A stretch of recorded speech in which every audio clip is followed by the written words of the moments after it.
Olá! E se a gente pudesse simplesmente parar de envelhecer? Nesta análise, vamos mergulhar fundo numa das ideias mais audaciosas e polêmicas da biologia, a estratégia para a engenharia da senescência desprezível, ou como é mais conhecida, SENS. A gente costuma pensar no envelhecimento como algo, inevitável, né? Faz parte da vida. Mas e se não fosse? E se a gente olhasse para ele não como um destino, mas como um problema técnico? Um problema que talvez tenha uma solução? Essa é a pergunta que move todo o conceito que vamos explorar. Para começar a entender essa possibilidade, a gente precisa dar um passo atrás e olhar para uma ideia que veio da própria biologia e que inspirou tudo isso. Olha que curioso, na natureza existem criaturas que parecem ter encontrado o segredo da juventude. O termo para isso é senescência desprezível. Basicamente, é um estado em que um organismo não mostra sinais de desgaste com o tempo. Pensa numa lagosta ou numa hidra. Elas são exemplos clássicos que mostram que, biologicamente falando, envelhecer não é uma regra universal. É uma pista, né? E é exatamente essa pista que a SENS segue. A ideia, que foi popularizada pelo biogerontólogo Aubrey de Grey, é bem audaciosa. Vamos pegar esse conceito de não envelhecer e aplicar em nós, seres humanos. Como? Não com mágica, mas com engenharia. SENS é, na prática, um plano para usar a medicina regenerativa e consertar os estragos que o tempo causa no nosso corpo. Tá, mas como isso funcionaria na prática? O interessante é que a SENS não tenta curar o envelhecimento como se fosse uma doença só. A abordagem é outra, mais parecida com uma manutenção. A analogia que eles usam, e que é ótima, é a de um carro clássico. Um carro antigo não fica doente de velhice. O que acontece é que ele acumula problemas. Ferrugem aqui, motor falhando ali. A SENS propõe tratar o nosso corpo da mesma forma. Em vez de tentar parar um processo misterioso chamado envelhecer, o foco é consertar periodicamente os danos que vão se acumulando. E aqui está o coração da proposta. A SENS mapeou o que seriam os 7 tipos principais de danos que o envelhecimento causa. E para cada um deles, existe uma contramedida, uma solução de engenharia. Por exemplo, tem as células senescentes, que são tipo umas células velhas e teimosas que não morrem e ficam causando inflamação. A SENS sugere usar toxinas super específicas para eliminar só elas. Ou, para perda de células, a ideia é usar células-tronco e engenharia de tecidos para reconstruir o que se perdeu. É uma abordagem de dividir para conquistar, sabe? 7 problemas específicos com 7 soluções específicas. Claro, uma ideia tão radical assim não ia passar batida, né? A comunidade científica reagiu e a reação foi forte.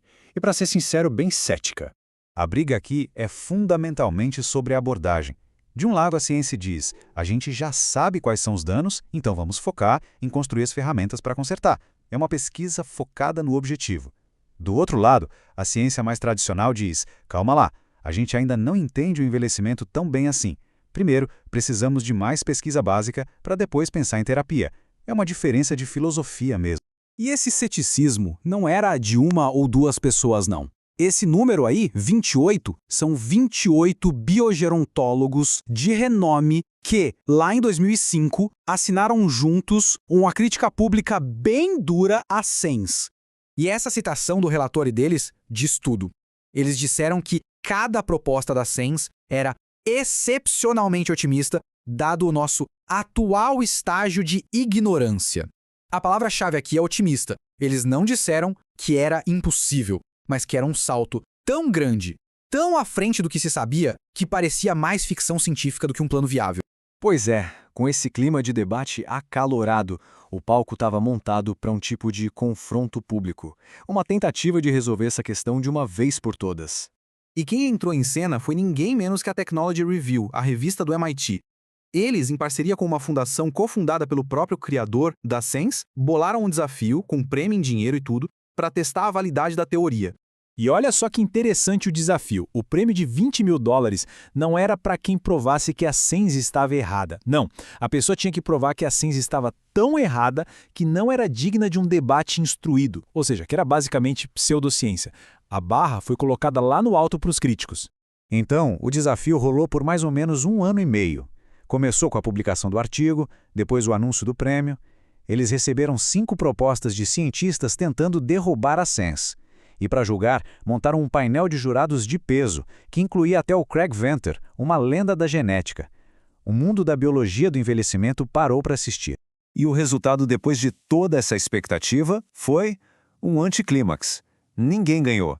Nenhum dos críticos conseguiu provar que a ciência era indigna de debate. O prêmio ficou sem dono. Então, o que isso quer dizer? Que a ciência está certa? Bom, não exatamente. A conclusão dos jurados foi bem mais sutil, digamos. A opinião do Craig Venter resume bem o que eles decidiram. Ele disse que, beleza, os críticos não conseguiram detonar a SENS, mas os defensores da SENS também não apresentaram um caso convincente a favor dela. Foi tipo um empate técnico. A SENS sobreviveu ao desafio, mas não saiu de lá com um troféu de comprovada. Talvez a melhor definição tenha vindo de outro jurado, um Nathan Myhrvold. Ele descreveu a SENS como algo que pertence a uma antessala da ciência. É uma ideia provocadora, interessante, talvez até possível, mas que está ali esperando a tecnologia e o nosso conhecimento científico avançarem o suficiente para que ela possa ser testada de verdade. Por enquanto, ela fica no campo da especulação. E isso nos leva à grande questão. Acabar com o envelhecimento, será que isso é uma fantasia? Uma simplificação de um problema biológico super complexo? Ou será que é um mapa visionário para o futuro da medicina? Uma ideia que só está um pouco à frente do nosso tempo? A resposta, bom, essa ainda está sendo escrita.